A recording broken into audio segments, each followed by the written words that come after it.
ছোটবেলা আমরা পড়েছি, অলস হলেও সময় নষ্ট করিও না,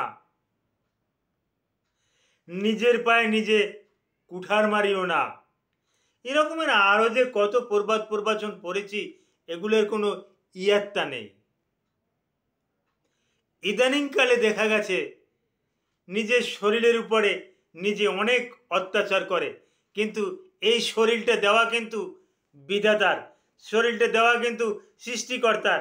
এটার মালিক কিন্তু আমি নেই, এটার রক্ষণাবেক্ষণ করার দায়িত্ব আমার। এটার কিন্তু মালিক ওই সৃষ্টিকর্তা, কিন্তু এটাকে নষ্ট করার অধিকার আমার নাই। আমি বেলেট দিয়ে কাটলাম, আমি চাকু দিয়ে কাটলাম, আমি রক্তপাত করলাম, আত্মহত্যা করলাম, ইদানিং সুইসাইড অনেকেই করে, এটা সম্পূর্ণরূপে হারাম। তো আসল কথা হলো, আমি মাস্টারবেশন বা হস্তমৈথুন নিয়ে কিছু গুরুত্বপূর্ণ কথা ইতিপূর্বে বলেছি। আজকে আরেকটু এটাকে অতি নন্দিত করব, অতি আকর্ষণীয় করব। ভিডিওটা দেখলে এই আকর্ষণীয় বিষয়গুলোর উপরে আপনিও জানতে পারবেন। আসসালামু আলাইকুম রহমতুল্লাহি ওবারাকাতুহু। আমি ডাক্তার মীর শহীদুল ইসলাম। আমার চেম্বার শুভেচ্ছা 255, ঐতিহ্যবাহী শেখঘাট, সিলেট। যে গুগলে গিয়ে ডাক্তার মীর শহীদুল ইসলাম কথাটি লিখলে আপনি আমার সম্পর্কে বিস্তারিত তথ্য পেয়ে যাবেন। দর্শক শ্রোতা, আর দেরি নয়, আলোচনা করব মাস্টারবেশন বা হস্তমৈথুন সম্পর্কে। এই মাস্টারবেশন, হস্তমৈথুন, এটা অনেক সময় অনেকের ধারণা ছিল, আমি আগের ভিডিওতেও বলেছি যে এটা পুরুষে করে, এরকমের ধারণা। আশ্চর্য হয়ে যাবেন, আমরা চেম্বারে প্রতিনিয়ত পাই মহিলাদেরকে, এটারও এখন ইদানিং বেশি পাচ্ছি। তাদের বিশেষ করে তাদের ভ্যাজাইনের ভিতরে বিভিন্ন রকমের আলসার, ভ্যাজাইনের ভিতরে ইনজুরি, ভিজুইনের ভিতরে ক্ষত, এগুলা কিন্তু তাদের কিন্তু বেশি গেছি, পুরুষের থেকে বেশি। কিন্তু পুরুষরা বিশেষ করে তারা লুব্রিকেটিং ইউজ করে, তারা কিছু ওই জেল ইউজ করে, তারা কিছু পিচ্ছিল পদার্থ ইউজ করে, যার পরিপ্রেক্ষিতে তাদের কিন্তু প্যানিসটা একটু হলেও ভালো থাকে। কিন্তু মহিলারা তারা কিন্তু যে সমস্ত জিনিসগুলো ইউজ করে, এগুলো সম্পূর্ণরূপে এগুলো আনহাইজেনিক। বিশেষ করে ক্ষেত থেকে তুলে নিয়ে আসলো একটা কিউকাম্বার, একটা শসা, তুলে নিয়ে আসলো একটা বেগুন, তুলে নিয়ে আসলো ক্যারট, গাজর, এই গাজরগুলো দিয়ে তার ভ্যাজাইনার ভিতরে সে ইচ্ছা মতন মানে কোপাতে থাকে। এই কোপাতে কোপাতে ভ্যাজাইনা থেকে ওই তার একটা হরহরে পদার্থ, একটা তরল পদার্থ বের করে নিয়ে আসে, অর্থাৎ তার কামরসটা বের করে নিয়ে আসে। এই কাজটা কিন্তু মেয়েরা ইদানিং বিভিন্ন রকমের সাইটে গিয়ে দেখে, ছেলেদের থেকে এখন এরা বেশি এক্সপার্ট হয়ে গেছে। এক সময় আপনারাই শুনেছেন, আপনারাই দেখেছেন, আমরাই দেখেছি, ছেলেরা ভালো পরীক্ষায় পাশ করছে, মেট্রিক পাশ করছে ছেলেরা বেশি, মেয়েরা কম। মেয়েরা গেছেই কম, কারণ ওই 7-8 পড়ার পর তো মেয়েদেরকে বিয়েই দিয়ে দিত।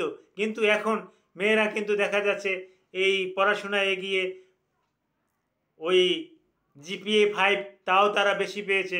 অনুরূপ এই মাস্টারবেশনেও কিন্তু তারা এখন দেখতেছি, আমার জরিপে দেখতেছি মাস্টারবেশনেও তারা এগিয়ে।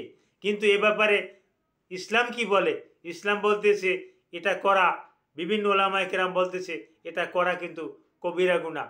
এবং নবী করিম সাল্লাল্লাহু আলাইহি সাল্লাম এটা নিয়ন্ত্রণের জন্য সিয়াম পালন করতে বলছেন, রোজা থাকতে বলতেছেন, নিজেকে নিজে সংযত রাখার কথা বলতেছেন। এবং এটা এটা এটা একটা কবিরা গুনাহ। মাস্টারবেশন একটা কবিরা গুনাহ, আর কবিরা গুনাহ কিন্তু তওবা ছাড়া কিন্তু আল্লাহ সুবহানাহু ওয়া তাআলা মাফও করে না। তো এত বড় কাজ, ছেলে মেয়ে উভয়ে কিন্তু এরকমের কার্যকলাপের সাথে জড়িত। এখন এই রকমের কাজ ছেলেরাও করে, মেয়েরাও করে। আগে একটা পার্সেন্টেজ ছিল, এখন পার্সেন্টেজে এক এক জায়গাতে এক এক রকমের পার্সেন্টেজ। কোনো জায়গাতে মেয়েরা আগানো, কোনো জায়গাতে ছেলেরা আগানো, কেউ কাউকে ফেলে দেওয়ার মতন না। যেমন ছেলেরা জিপিএ কম, জিপিএ বেশি, মেয়েরা পড়াশোনায় আগানো, মেয়েরা বিভিন্ন স্কুল কলেজের শিক্ষা প্রতিষ্ঠানে মেয়েদের সরাসরি বেশি। অনুরূপ মেয়েরা কিন্তু এই মাস্টারবেশনেও কোনো রকমের পিছিয়ে নাই। কেনই বা পিছিয়ে থাকবে? সব কিছুতেই এগিয়ে আছে, মাস্টারবেশনেও কিন্তু তারা অনেকটা এগিয়ে আছে। কারণ সরাসরি চেম্বারে রুগী দেখি, তাই তারই ধারাবাহিকতায়, তারই প্রেক্ষাপটে এই কথাগুলো বলতেছি।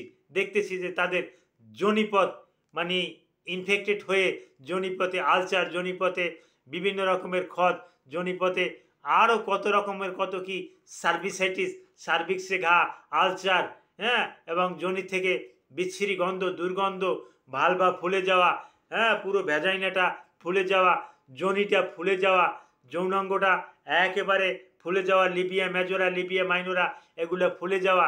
এর কারণ কিন্তু এগুলো কিন্তু বেশি বেশি করার কারণে এগুলো হচ্ছে। ছেলেদের ভেরিকোসিল, ছেলেদের লিঙ্গ এঁকে বেঁকে যাওয়া, আরও কত রকম কত কি, এর তার কারণ কিন্তু এই মাস্টারবেশন। এই মাস্টারবেশনের জন্য এখন কিন্তু বিবাহটাও কিন্তু কমে যাচ্ছে। অনেকে কিন্তু বিভিন্ন রকমের ডলের দিকে কিন্তু ঝুঁকি দিচ্ছে। বিভিন্ন দেশে কিন্তু ডল তৈরি করছে আর ডলের দিকে ঝুঁকি দিচ্ছে। পুরুষদের ক্ষেত্রেও কিন্তু সেক্সি ডল আছে, মেয়েদের ক্ষেত্রেও সেক্সি ডল আছে। এই ডলগুলো কিন্তু কিনে নিয়ে আসছে, যার পরিপ্রেক্ষিতে জাপানে তো এখন বিয়ের যে এটা করতে হয়, জাপানিজরা কিন্তু এই বিয়েটাই ভুলে গেছে। ভিডিওটা একটু বড় হচ্ছে, তারপরও কিছু কথা কাট করলে ভিডিওটা মানে আসল কথাটা আপনারা বুঝতে পারবেন না, তাই আমাকে আরও কিছু সময় একটু বলতে হচ্ছে।